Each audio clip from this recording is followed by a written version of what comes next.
요한계시록 마지막 시간인데요.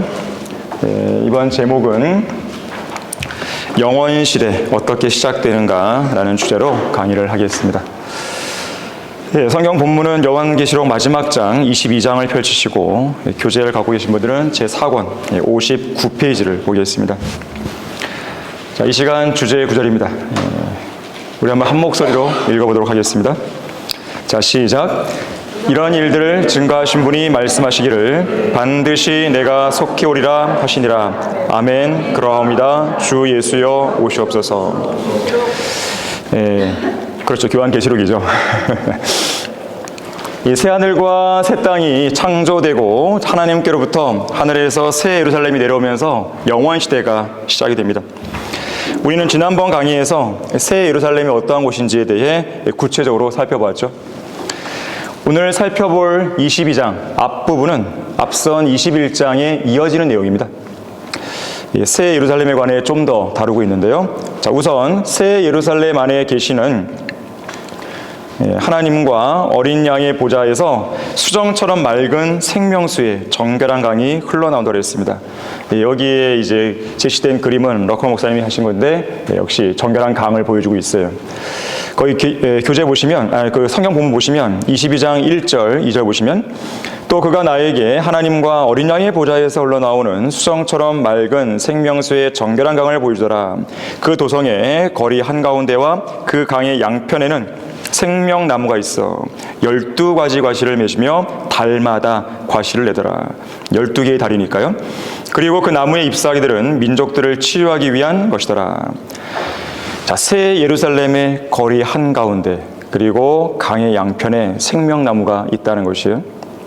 이 나무는 12가지 과실을 맺고 있고 12민족들을 치유한다 했는데, 다시 말하자면 창세기 3장에서 죄로 인해서 타락한 최초의 인류가 권리를 상실했던 그 생명나무가 여기 다시 등장하는 겁니다.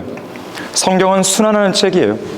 창세기에서 계시록으로, 계시록의 창세기로 계속 순환하는 책입니다. 자, 여기서 주의할 것이 있는데 이 생명나무를 통해서 치유받는 민족들은 교회가 아니라는 것이에요. 그리스도인들이 아닙니다. 왜냐하면 우리는 치유받을 필요가 없죠. 영원한 몸을 입게 되기 때문에. 우리는 휴거될 때 부활하신 예수님처럼 썩지도 않고 죽지도 않는 영원히 살아가는 구속받은 몸을 받을 것이기 때문에, 그리스도인이라면 누구나 그 영광을 누릴 것이기 때문에 우리는 이렇게 치유가 필요한 그런 우리를 치유해줄 잎사귀들, 나무가 필요하지 않다는 것이에요. 구원받은 그리스도인은 세 가지가 분명히 주어지는데 영원한 생명, 새 예루살렘, 그리고 구속받은 몸이에요. 구원받았다는 이유 하나만으로 이 세 가지는 완벽하게 우리에게 주어집니다. 확실하게 보장되어 있죠. 자, 그래서 여기 본문 2절에서 치유가 필요한 이 사람들은, 이 민족들은 교회가 아니라 환난 성도들과 천년왕국 기간에 구원받은 성도들을 가리킵니다. 잠시 건너뛰어서 거기 14절 말씀 보시면 22장 14절에 그의 계명들을 행하는 자들은 복이 있나니 이는 그들이 생명나무에 대한 권리를 가지며. 자, 우리는 생명나무가 있어도 그만 없어도 그만이에요. 우리는 그 자체로 영원한 몸이 있기 때문에. 자, 이들에게는 생명나무에 대한 권리가 필요한 건데 또 그 문들을 통하여 도성 안으로 들어가게 하랍니다 그랬어요. 새 예루살렘 안으로 들어오는 것이에요. 근데 잘 보시면 계명들을 행하는 자들 그랬단 말이에요. 자, 이들은 구원받을 때에 행위가 필요했던 사람들입니다. 믿음으로 구원받는 사람들이 아니에요. 우리처럼 믿음만으로 구원받는 사람들이 아니란 말이죠. 이들에게는 반드시 행위가 필요했던 사람들입니다. 자, 이들이 영원시대에 이 땅에 있을 이방 민족들이에요. 자, 이들은 앞으로 새 예루살렘, 영원시대가 시작될 때 새 예루살렘의 12성문을 통과해서 그들의 영광과 존귀를 가지고 들어올 것입니다.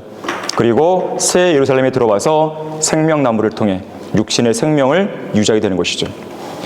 자, 여기서 우리는 세 가지를 구분해야 되는데, 영원시대에 영원토록 살게 될 세 부류의 대상이 있고 그 세 부류의 대상이 각각 거하게 될 세 가지 거처가 있다는 것입니다.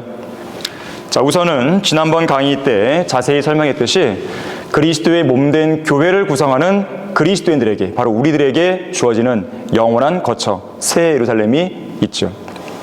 그리스도인들은 휴거된 이후에 그야말로 영원한 생명을 몸으로도 경험할 것인데, 예수 그리스도의 영광스러운 몸처럼 완전하고 영원한 몸을 갖게 될 것입니다.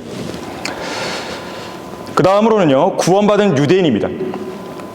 유대인에게는 새로운 땅이 주어지죠. 우리에게는 새 예루살렘, 유대인들에게는 새 땅이 주어집니다. 이스라엘은 아브라함의 언약을 통해서 땅에 대한 언약을 받은 민족이에요. 아브라함의 언약의 핵심은 두 가지인데, 씨에 대한 언약이 있고 땅에 대한 언약이 있습니다. 바로 땅에 대한 언약, 이 새로운 땅을 약속받게 되는 것입니다. 이 땅은 영원한 언약을 통해 주어진 이스라엘의 영원한 소유예요. 자, 이 약속은 궁극적으로 천년왕국 때 완전히 성취되는 것이고, 또 영원한 언약에 따른 것이기 때문에 이 약속은 영원히 이어지는 거예요. 천년왕국 때만 국한되는 것이 아니라 영원시대까지 이 새 땅이 주어지는 것입니다.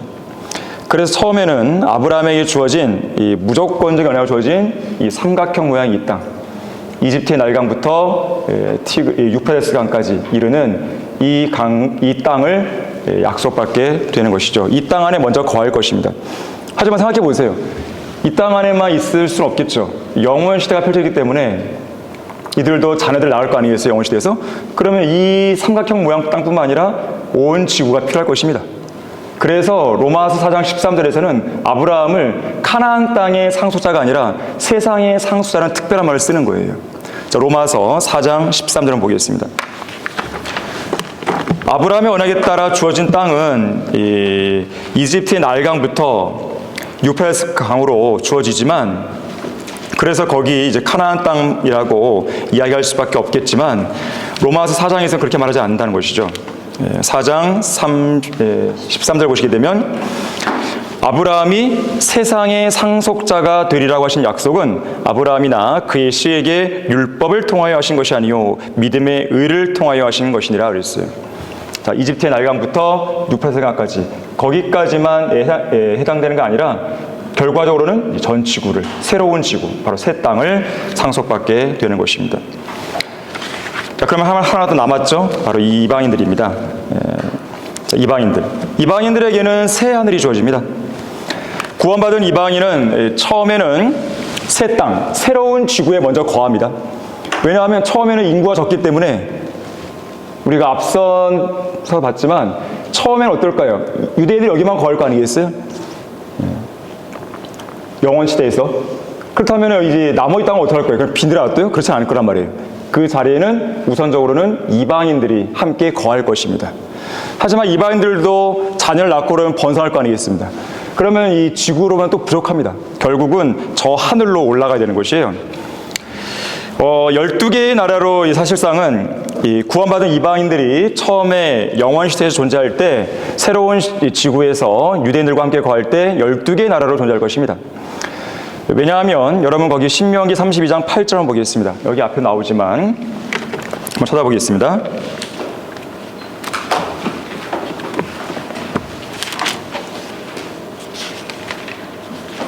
신명기 32장 8절에서요. 지극히 높으신 분께서 민족들을 그들의 유업으로 나누셨을 때, 그분께서 아담의 아들들을 분리시켰을 때, 그분께서는 이스라엘 자손의 수에 따라 백성들의 경계를 정하셨으니 그랬어요. 이스라엘 자손의 수가 몇 명이에요? 12명이잖아요. 즉 이방인들을 구분할 때, 아담의 아들들을 구분할 때, 민족들이면 이방인들 아니겠어요? 민족들을 구분할 때 12로 구분했다는 거예요, 경계를. 그래서 12 더하기 1인 거예요. 12 더하기 1. 1은 뭐예요? 유대인들이죠. 유대인들은 제외하고 나머지 이방인들은 12이죠. 근데 재미있는 것은 이스라엘 지파를 보게 되면요, 원래는 12지파인데 나중에 요셉이 둘로 갈리죠. 에프라임과 므낫세로. 그래서 12지파가 되고 하나가 빠지죠. 레위 지파가 바로 빠지게 되죠. 레위 지파는 하나 별도의 지파가 됩니다. 그래서 12지파가 있고, 그러니까 13번째 지파가 되는 거죠, 따지고 보면. 그래서 레위 지파는 별도로 구분되는 것을 보게 돼요. 마찬가지예요. 레위 지파는 제사장들 지파 아니겠어요? 유대인들은 어떤 왕국이에요? 제사장들의 왕국이죠. 그래서 유대인들이 있고 나머지 민족들을 12로 구분할 것을 보게 됩니다. 자, 그래서 처음에는 영원 시대에 들어갔을 때 처음에는 이 땅 지구에서 12개로 구분된 그런 상황 속에서 민족들이 거할 것입니다. 그래서 하나님께서는 사실상 이 땅의 나라들을 내려다보실 때 12개의 나라로 보고 계시는 거예요. 물론 지금 뭐 유엔에 가입한 국가만 해도 150가 넘어가는 것인데 정확하게 우리가 12를 어떻게 구분하는지 우리는 알 수는 없습니다. 그건 하나님의 관점에서 있다는 것이. 사도행전 17장 26절에서도 이 땅의 사람들을 위해 거주하는 경계를 정했다 그랬어요. 그 거주하는 경계는 12개의 경계로 이루어진 것이죠. 자, 그런가 하면 요한계시록 21장 24절에 의하면요, 이들 각 민족에게는 12민족에게는 그들을 다스리는 왕이 있을 것이며, 그들은 매달 12대문 곧 각 민족에게 하나씩 배정된 문을 통과해서 새 예루살렘으로 영광과 존귀를 가지고 들어가게 됩니다. 거기 요한계시록 21장 13절 한번 보겠습니다. 요한계시록 21장입니다. 13절 보시면,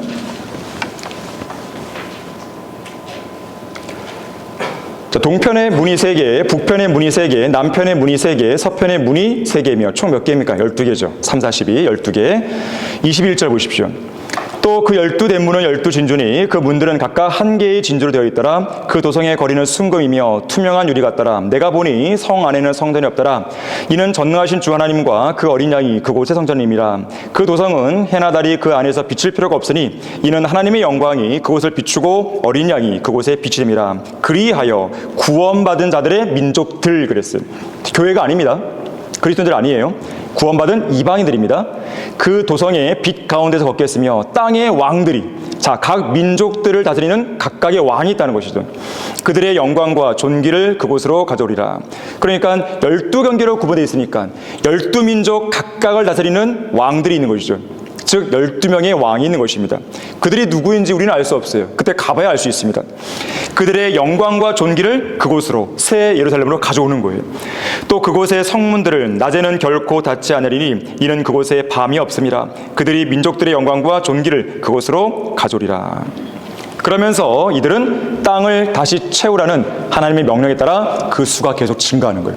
땅을 채워나가는 것이죠.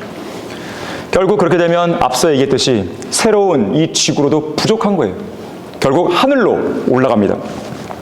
지금은 사람들 어때요? 우주 로켓 뭐 이렇게 쏘아갖고 하늘 올라가고 막 놀려고 노력하잖아요. 그러한 인간적인 방법이 아니라 하나님의 방법으로 하나님께서는 전 우주를 채워버리실 것입니다. 그래서 새 땅을 벗어나서 우주의 구석구석으로 사람들은 퍼져나갈 것이에요.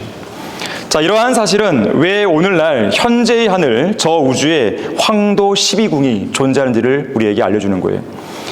물론 지구가 공전하지만 상대적으로 지구에서 볼 때는 태양이 움직여서 보이잖아요. 그 태양이 지나가는 길을 우리가 보통 황도라고 그러는데, 그 황도, 태양이 지나가는 그 길을 12개의 주요 대표적인 별자리로 구분했단 말이에요. 그걸 우리가 황도 12궁 이런 말을 하는데, 왜 12이겠어요? 12민족이 각각 가서 거할 그 별자리들이기 때문에 그렇습니다. 물론 영원에서 살게 될 이방인 12민족이 어떻게 12궁으로 배치될지 그건 우리가 알 수 없어요. 하지만 그때가 가서야 우리가 이것을 알 수 있는 것인데, 자, 영원시대, 바로 새 하늘에 존재할 별자리들과 은하수들로 이들은 뻗어나갈 것입니다. 영원히 번성하게 될 것을 보여줘요. 사실상 이것이 최초의 하나님의 계획이었죠. 태초에 하나님께서 하늘과 땅을 창조하시느라 바로 그때의 최초 계획이 바로 이것이었어요. 그분의 사람들로 전 우주를 채워서 그들의 영광, 그들의 찬양을 받기를 원하셨던 것입니다. 하지만 죄가 들어와서 이 문제가 생긴 것이죠. 자, 이로써 이들에게 새 하늘이 영원한 거주지로 주어집니다. 자, 그래서 여러분들은 기억하셔야 됩니다. 자, 교회에게는 새 예루살렘, 유대인들에게는 새 땅, 이방인들에게는 새 하늘, 이렇게 주어지는 것이에요. 자, 그런데 이들 민족들에게는 한 가지 문제가 있는 거예요. 여전히 혈과 육이 그대로 남아있다는 거죠. 우리와 같은 사람들이 아니에요. 예수 그리스도와 같은 영화로운 몸을 입는 유일한 사람들은 교회 시대의 그리스도들 뿐입니다. 33세에 죄 없는 몸을 입는 유일한 사람들은 믿음으로 말미암아 은혜로 구원받은 이 세대의 성도들인 것이죠. 하지만 환란 시대, 천년왕국 기간에 구원받은 성도들은 여전히 혈과 육을 갖고 있어요. 그래서 그들의 몸은 생명나무의 열매를 먹지 않으면 죽을 수 있는 몸이에요. 제가 뭐가 죽는다 그랬습니까? 몸이 죽는 겁니다. 혼이 지옥 가다 그런 말이 아니에요. 영원 시대에서는 더 이상 뭐 혼이 지옥 가다 그런 개념이 없어요. 다 구원받았기 때문에 몸이 죽는 거죠. 자, 그래서 그 몸을 영원히 유지하기 위해서는 생명나무를 반드시 먹어야 됩니다.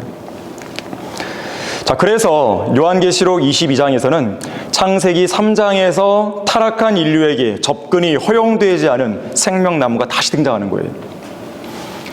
자, 어쨌든 구원받은 이방인들은 영원 세계에서 생명나무를 먹게 됩니다. 마치 최초의 인류 아담과 이브가 타락하기 전에 그때의 상황으로 돌아가는 것입니다. 그때처럼 남자와 여자로 살면서 생명나무의 과실을 먹으며 자자손손 번성해 나가는 것이죠. 죽음 없이 영원히 살아가는 것입니다. 아담과 이브도 역시 죄가 들어오지 않았다면 아담과 이브도 죽음을 맛보지 않고 계속 자손들 낳으면서 살았겠죠. 또 임신의 고통도 주어지지 않았을 것입니다. 자, 고통 없이 아기를 낳는 거죠. 상상이 안 되잖아요, 지금 현재 상황에서는. 자, 그런 시대가 이제 앞으로 펼쳐지는 것이에요. 자, 본문 22장에 이어지는 3절 보십시오. 다시는 저주가 없고 하나님과 어린 양의 보좌가 그 안에 있을 것이며 그의 종들이 그를 섬기리니. 자, 창세기 3장에서 죄로 인해 이 땅에 내려진 저주가 영원 시대에 가서야 비로소 완전히 제거가 되는 것입니다. 그들은 그의 얼굴을 볼 것이며 그의 이름이 그들의 이마 위에 있으리라. 거기에는 밤이 없겠고 새 예루살렘에는 밤이 없어요. 빛이신 분이 계시기 때문에 그들에게는 촛불도 햇빛도 필요하지 아니하리니 이는 주 하나님께서 그들을 비추시기 때문이라. 그들이 영원 무궁토록 통치하리라. 그야말로 꿈과 같은 이야기가 펼쳐지는 것이에요. 근데 이것이 꿈이 아니라는 거예요. 현실이에요, 현실. 정말 70년, 80년 사는 우리들에게는요, 정말 이것이 가늠이 막 안 되는 거예요, 가늠이. 그래서 믿음으로밖에는 우리가 볼 수밖에 없죠, 현재는. 이런 것을 경험해 본 적이 없으니까. 자, 성경의 연대기가 끝나는 성경의 마지막 책, 마지막 장에서 하나님과 어린 양께서는 보좌 위에 앉아 계시는 거예요. 하나님의 종들은 하나님과 어린 양을 섬길 것이고 주님의 얼굴을 볼 것입니다. 지금은 우리가 주님의 얼굴을 보지 못하지만 이때는 상황이 달라지죠. 하나님의 이름이 그들의 이마 위에 있습니다. 주 하나님은 그들을 비추시고 그들은 영원 무궁토록 통치하는 거예요. 자, 하나님의 영원한 목적이 완전히 실현되는 이 영원에서 하나님의 아들들로 불리는 우리 그리스도인들은 다음 세 가지의 지위를 누리게 돼요. 그 교재에 나오는데요. 첫째는 집합적으로 우주를 통치하시는 영원하신 왕 예수 그리스도의 아내로 살게 됩니다. 두 번째는 하나님의 종들로서 하나님을 섬기게 됩니다. 세 번째는 하나님이 선정하신 왕들로서 주님을 위해 영원 무궁토록 통치하는 거예요. 이 세 가지예요. 영원 시대에서 우리 그리스도인들이 행하게 될 섬김이 무엇인지, 통치가 무엇인지, 구체적으로 어떤 형태일 것인지 우리는 정확히 다 알 수 없어요. 하나님께서는 그러한 부분들은 계시를 안 해주셨습니다. 분명한 것은 영원에서 우리가 누릴 지위는 전능하신 하나님과 위대하신 어린 양의 종들이자 그분께서 세우신 왕들이라는 점이에요. 주님의 종이면서 동시에 우리는 왕으로서 통치하는 것이죠. 자, 거기 교재 67페이지 한번 보십시오. 천년왕국은 영원과 비교해 볼 때 문학으로 치면 위대한 이야기의 도입부라고 했어요. 음악으로 치면 장중한 대곡의 서곡이고 명작 그림들이 가득한 화랑의 입구고 음식으로 치면 최고의 요리의 에피타이저에 불과하다. 우리는 천년왕국만 해도 어마어마한 것인데 영원 시대에 비하면 이것밖에 안 된다는 거예요. 자, 하나님께서 얼마나 웅장하신 분인지 여러분이 생각해 보셔야 돼요. 우리 주 예수 그리스도께서는 천년왕국에서 만왕의 왕, 만주의 주로서 다스리신다. 자, 그러나 중요한 게 있는데 예수 그리스도의 통치는 천년왕국으로 끝나는 게 아니죠. 영원에서도 이어지는데 다만 차이가 있다면 영원에서는 삼위일체 하나님으로 돌아갑니다. 천년왕국 때까지는 하나님의 아들로서 제2격으로서 통치하시지만 이제는 영원에서는 삼위일체 하나님으로 돌아가셔서 그 하나됨 속에서 그분의 통치가 이어지는 것이에요. 즉 천년왕국에서는 예수 그리스도 안에서 하나님이 다스렸다고 한다면 영원에서는 하나님 안에서 예수님께서 다스리시는 것이다. 우리 주 예수 그리스도께서는 영원하신 왕이시며 주님의 왕국은 영원한 왕국이고 그 왕국은 영원한 영광이다 그랬어요. 자, 이러한 주님께서 우리를 예수 그리스도와 함께 영원히 통치할 왕들로 부르셨다는 것이죠. 그들이 영원 무궁토록 통찰이라. 그때가 되면 주님께서 우리에게 누리게 하신 영원한 영광의 비중이 어떠한 것인지 실감할 수 있을 것이다. 우리는 영원에서 예수 그리스도와 함께 하나님의 영원한 해피엔딩의 주인공들이 될 것이다. 자, 그야말로 해피엔딩이죠. 예수 그리스도를 믿고 구원받은 성도들에게 해피엔딩이지 구원받지 않은 사람들에게는 해피엔딩이 아니죠. 저주엔딩, 저주엔딩. 자, 이제 본문 6절 말씀을 보시면 또 그가 나에게 말하기를 이 말씀들은 신실하고 참되도다. 거룩한 선자들의 주 하나님께서 반드시 속히 되어질 일들을 그의 종들에게 보이시려고 그의 천사를 보내셨느니라. 자, 예수 그리스도께서는요, 현 교회 시대부터 영원 시대까지 포괄하고 있는 이 위대한 계시들, 곧 반드시 속히 이루어질 일들을 그의 종들에게 보이시려고 바로 이 책 요한계시록에 기록하셔서 성도들에게 전달해 주셨단 말이에요. 자, 성경에 나오는 이 마지막 권면들에는 환난 성도들과 교회 시대의 성도들에게 주시는 권면이 모두가 다 포함되어 있습니다. 이 권면은 전체 8가지로 나눠집니다.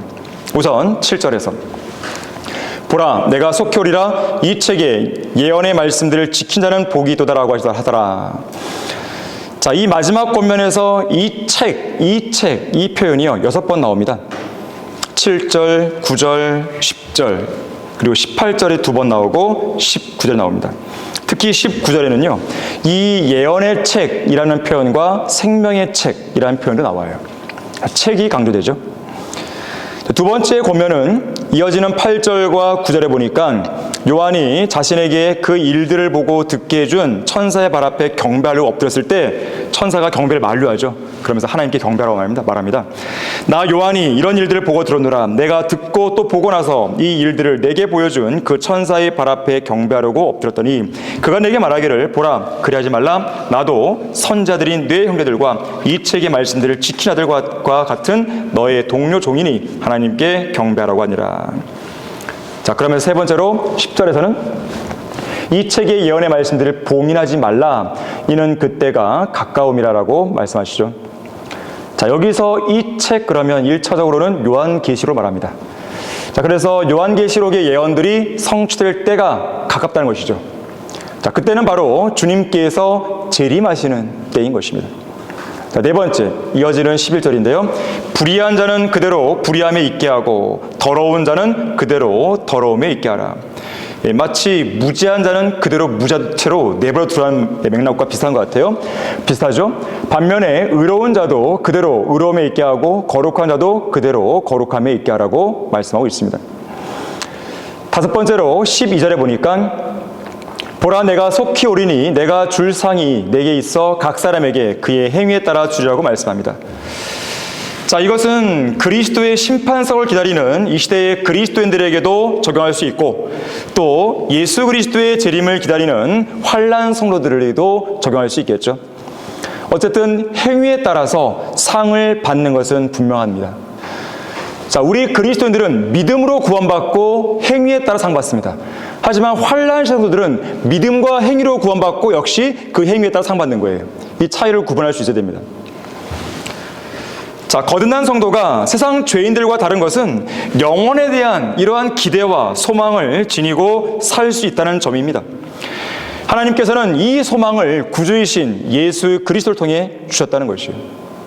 성경에서는 이 소망을 가리켜서 선한 소망이다, 복된 소망이다, 기쁨의 소망이다, 부끄럽지 않은 소망이다 이렇게 강조하고 있어요.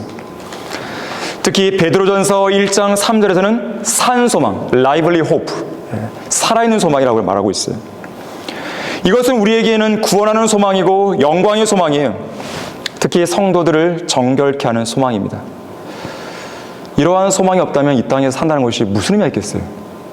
이런 죄 많은 세상에서 여기서 무슨 세상에 부귀영화를 누린다고 해서 그것이 나에게 무슨 소망이 된다면 이거예요. 이러한 소망이 없다면 돈을 많이 벌고 명예를 얻고 뭘 한다고 해도 성공했다 하더라도 그거는 의미가 있는 게 아니에요. 소망이 있어야 되는 것입니다. 그래서 저는 이 거리에서 설교할 때도 여러분이 돈이 벌더라도 예수님을 믿고 벌으라고, 여러분이 좋은 대학을 가고 좋은 직장에 가서 취직을 하고 또 거기서 승진을 하고 싶어도 한다 하더라도 예수를 믿고 하라고. 예수를 믿지 않으면 아무런 소용이 없다고. 그 얘기를 하는 거예요.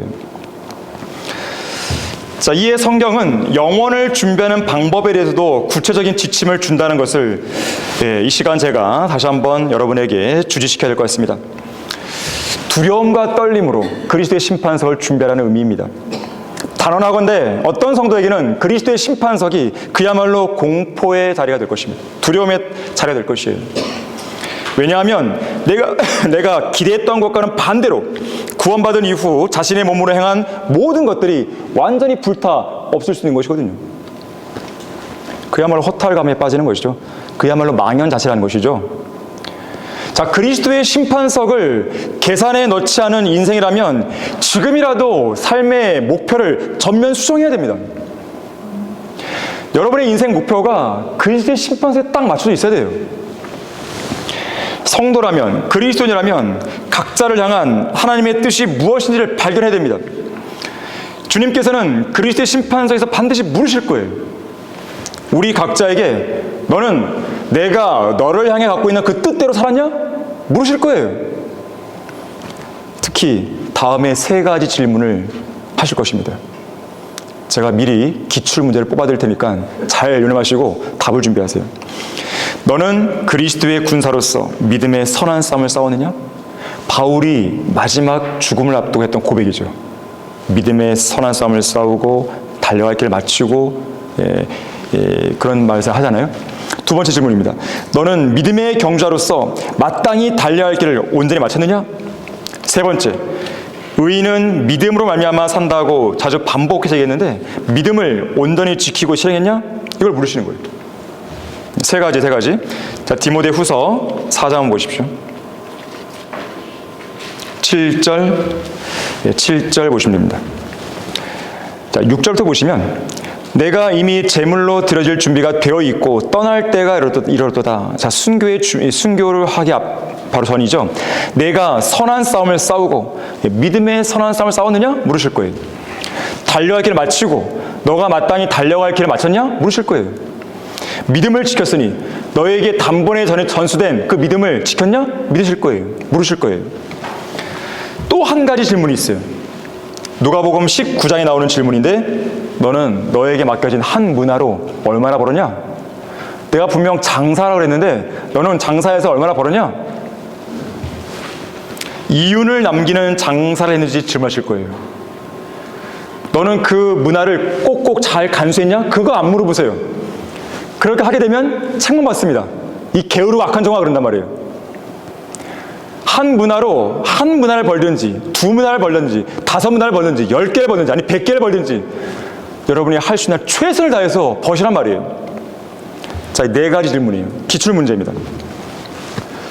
특히나 그 기출문제에 따라서 4가지에 대해서 여러분에게 보고서를 써내라 할 거예요. 여러분 히브리서 11장에 보게 되면 이 믿음으로 좋은 평판을 얻은 믿음의 사람들이 쭉 열거됩니다. 아벨부터 시작해서 쭉 열거돼요. 자, 좋은 평판, 영어로 뭐냐면 good report입니다. 평판이 보고서라고 있지만 리포트가 보고서도 있지만 평판도 되는 것이에요. good report. 쉽게 말하면 좋은 보고서 써내는 것이에요. 자, 그러한 장면이 어떻게 펼칠지 모르겠지만 예를 들어서 그리스도 심판석에서 딱 서 있는 우리 이 성도들에게 A4 하나씩 딱 줍니다. 딱 주고 A4지에다가 아까 말했던 4가지 질문에 답을 쓰라 그래요. 어떤 사람은 저 한 장도 부족합니다. 2장 주세요. 이런 사람도 있겠죠. 어떤 사람은 한 줄. 쓸데없는 사람이 있을지 몰라요. 자, 그러한 보고서를 여러분이 잘 준비해야 됩니다. 중요한 것은 뭐냐면 보고서에 막 써놓으면 되는 것인가? 그렇지 않습니다. 의미 있는 걸 써놔야죠. 하나님께서 인정하실 내용을 써놔야 되죠. 신실하게 수행했던 일에 대해 상을 주시는 분입니다. 하나님께서는. 무조건 큰일 한 것 아니에요. 무조건 일을 많이 한 것 아니에요. 정말로 신실하게 하나님의 뜻과 목적에 맞게 올바른 동기로 했냐 이거예요. 그 내용만 인정받는 거예요. 여러분이 아무리 많은 항목들을 막 쓴다 할지라도 주님이 인정하시는 것만 인정받습니다. 나 자신을 위한 것이 아니라 오직 주님만을 위한 것, 오직 주님께만 유익이 있고 나는 오히려 고난을 받은 일들, 그것은 정말로 완벽한 상으로 연결되는 거예요. 저는 분명히 기출문제 알려드렸으니까 답은 여러분들이 잘 준비하시길 바랍니다. 그리스도인의 진정한 생애는요, 진정한 인생은 휴거와 그리스도의 심판석을 기점으로 시작되는 거예요. 자, 속히 오시겠다고 말씀하신 주님께서는요, 누가복음 12장 42절 44절에서 이렇게 말씀합니다. 자, 한번 찾아보겠습니다. 누가복음 12장 42절 44절을 보겠습니다. 42절 보시면, 주께서 말씀하시기를 주인이 자기 집을 다스리게 하여 제때에 그들에게 양식을 나눠줄 신실하고 현명한 청지가 누구겠느냐. 그의 주인이 와서 그렇게 하고 있는 것을 볼 그 종은 복이 있도다. 내가 너희에게 진실을 말하노니 주인이 그 사람을 자기가 가진 모든 것을 다스릴 자로 삼으리라 그랬어요. 이 말씀을 믿으셔야 됩니다. 자, 여섯 번째 권면은 본문에 다시 돌아오셔서 요한계시록 22장 돌아오셔서 13절에서 나는 알파와 오메가요, 시작과 끝이며 처음과 마지막이라고 말씀하죠. 자, 알파와 오메가, 시작과 끝을 말하는 것입니다. 일곱 번째로 14절에서는 그의 계명들을 행하는 자들은 복이 있나니 이는 그들이 생명나무에 대한 권리를 가지며 또 그 문들을 통하여 도성 안으로 들어가게 하려 함이니라. 아까 설명드렸었고요. 어쨌든 생명나무에 대한 권리가 주어지는 것, 이들은 교회 시대 성도들이 아니라 환란 시대와 천년왕국 시대에 구원받은 성도들을 위한 교리입니다. 자, 이들에게는 생명나무에 대한 권리가 주어지는 거예요. 하지만 그러나 그렇죠. 15절에서 개들과 거짓 선지자를 말하는 것이에요. 개들과 혹은 구원받지 않은 사람들을 말하는 것이고, 마술사들과 음행자들과 살인자들과 우상숭배자들과 누구든지 거짓말을 즐겨 행하는 자는 모두 다 바깥에 있게 된다는 것이죠. 바깥에 있다, 바깥에. 곧 14절의 문맥을 본다면 도성 바깥에 있게 되는 것인데 바깥 흑암이 되겠습니다. 마지막으로 여덟 번째로 16절에서는 나 예수는 교회들에 관한 이런 일을 너희에게 증거하기 위하여 나의 천사를 보내노라. 나는 다윗의 뿌리요 자손이며 또 빛나는 새벽별이라 하시느라고 말씀합니다. 자, 새벽별은 금성이 아니라 태양입니다. 성경에서 새벽별은 샛별이고 곧 태양이에요. 이 태양은 의의 태양을 상기시켜주죠. 바로 의의 태양이신 예수 그리스도께서 재림의 아침에 떠오르시는 모습을 보여주는 거죠. 예수님은 바로 그분입니다. 자, 이어지는 17절에서는요, 성경의 마지막 초청이 나옵니다. 자, 마지막 권면이 있고 마지막 초청이 나와요. 또 이따 보겠지만 마지막 약속이 있고 마지막 기도가 나옵니다. 또 성령과 신부가 말하기를 오라 하더라. 듣는 자도 오라 말하게 하고 또 목마른 자도 오게 하며 원하는 자는 누구든지 생명수를 값없이 마시게 할지어다. 자, 지금 성령께서 오라고 말씀하시죠. 교회인 신부도 오라고 말하죠. 듣는 자도 오라 그랬어요. 사실 이 초청은 문맥적으로 볼 때에 문맥상 기본적으로는 구원받은 사람들 향해서 오라 오라 하는 거예요. 하지만 구원받지 않은 사람에게도 우리가 오라라고 말할 때 이 구절을 인용해서 설교하거나 구령할 수가 있겠습니다. 목이 마르면 즉시 마실 수 있어요. 오기만 하면. 여기는 제한이 없습니다. 왜냐하면 이미 예수님께서 그분의 피로 모든 값을 지불해놨기 때문에 그렇습니다. 여러분, 저기 뒤에 있는 정수기에서 물 먹는다고 해서 누가 돈 내라 그럽니까? 그런 사람 있습니까? 없어요. 공짜입니다. 마찬가지예요. 예수 그리스도 안에 있으면 모든 게 공짜가 되는 것이에요. 오기만 하면 되는데 사람들이 오지 않는 거예요. 근데 중요한 것은 이 마지막 초청이 한없이 세상 죄인들에게 주어지는 게 아니라는 거예요. 문이 닫힙니다. 초청이 끝나는 때가 오는 거예요. 자, 이어지는 18절과 19절에서는 마지막 경고가 주어집니다. 이는 내가 이 책의 예언의 말씀들을 듣는 각 사람에게 증거함이니 누구든지 이것들에 더하면 하나님께서 이 책에 기록된 재앙들을 그에게 더할 것이요 또 누구든지 이 예언의 책의 말씀들을 삭제하면 하나님께서 생명의 책과 거룩한 도성과 이 책에 기록된 것들에서 그의 부분을 제하여 버리시리라. 왜 성경에서의 마지막 경고가 하나님의 말씀을 임으로 더하거나 빼지도 말라는 이 경고일까요? 최초의 인류가 가장 첫 번째로 범한 죄가 바로 이것이기 때문에 그렇습니다. 이것 때문에 죄가 들어왔잖아요. 이것이 죄의 시작 아니었어요? 이렇게만 안 했다면 지금 우리가 이렇게 고생을 안 했을 거 아니겠어요? 이렇게 6천년의 인류 역사가 흘러올 이유가 없죠. 이런 식으로까지 죄 많은 역사 속에서. 창세기 3장에서 그 일이 딱 멈췄다면, 뱀, 너 무슨 소리 하는 거야? 저리 가! 했다면 창세기 2장 끝에 마지막 기록은 이렇게 바뀌었겠죠. 아담과 이브가 천년만년 행복하게 살았더라. 그랬을 거 아니겠어요? 하지만 그런 게 아니죠. 인류의 세계에 흘러온 것입니다. 그래서 하나님은 마지막 경고도 다시 이렇게 주어지는 거예요. 성경 번개가 그렇게 심각한 죄인 거예요. 인류에겐 저주를 가져온 경고죠.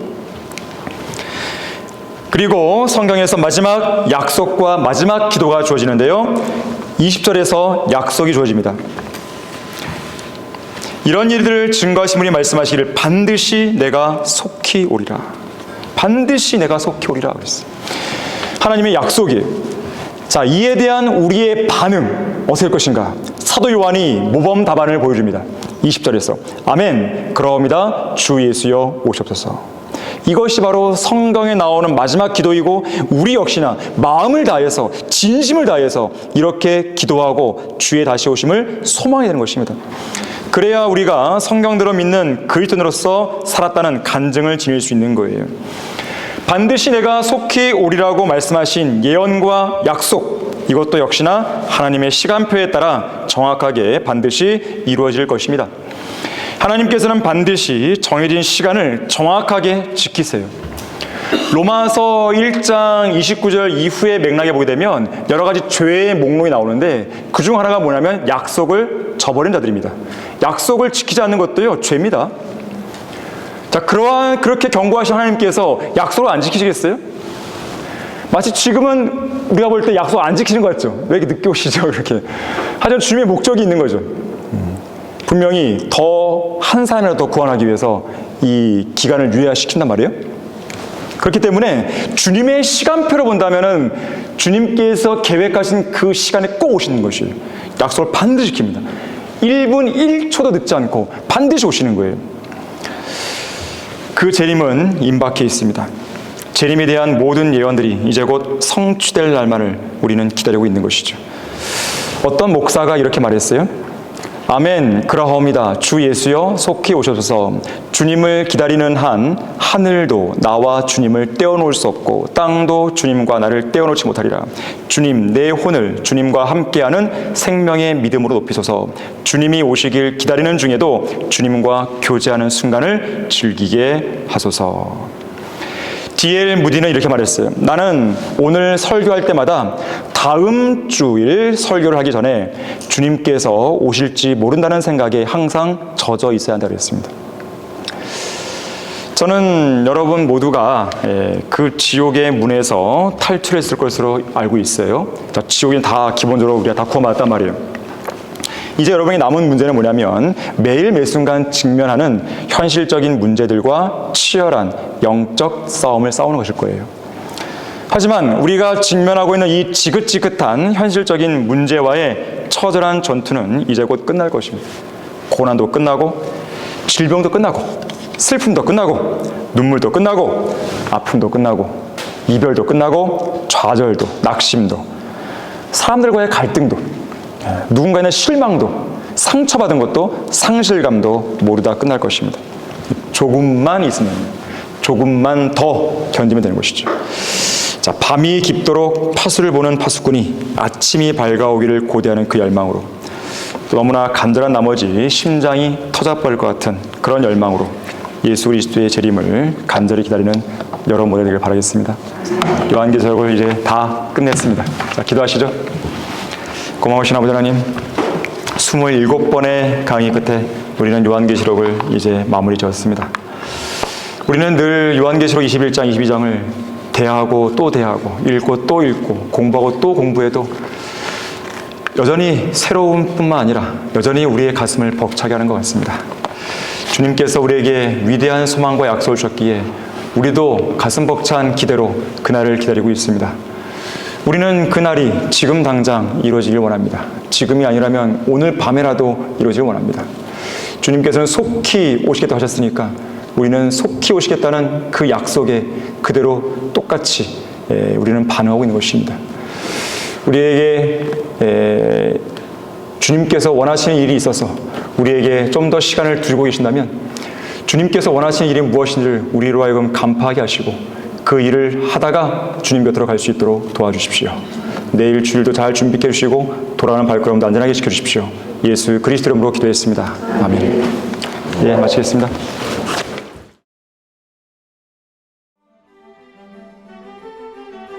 그리스도인은 한글 킹제임스 성경을